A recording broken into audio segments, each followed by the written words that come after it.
5 evidences. As a matter of fact, if a man wants to know if he's a godly man, check yourself out against the parameters of these 5 points.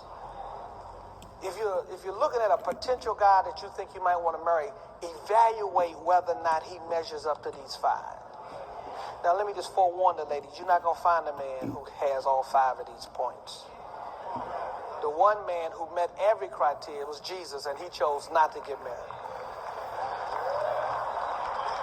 Yeah, I had to say that because some of y'all looking for Jesus, and he ain't coming.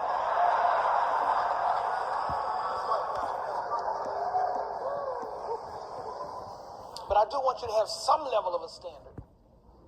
Even though you're not trying to marry Jesus, but there ought to be some spirituality. Ain't no sense of you being saved and he ain't saved. You going to church, he ain't going to church. You trying to please God, he ain't thinking about pleasing God. Because unfortunately, women get attracted to the wrong kind of men. They like the bad boys. I knew I wasn't going to get no amens on that point right there, but that's the reality.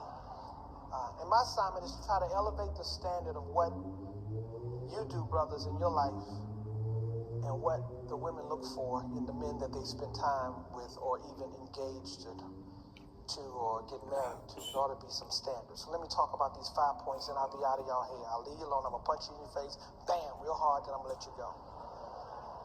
Here's number 1. A spirit. As a matter of fact, here's the key on all these points, is the word willingly. Somebody say willingly.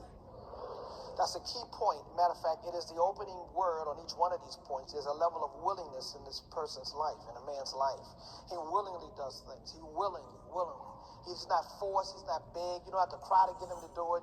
God doesn't have to orchestrate things and push him to do it. This is what he wants to willingly do in his life. There's a willingness. And the first one is he willingly walks with God daily. There's a daily walk with God that he does willingly. Now, that's an important point, that you walk willingly with God every day.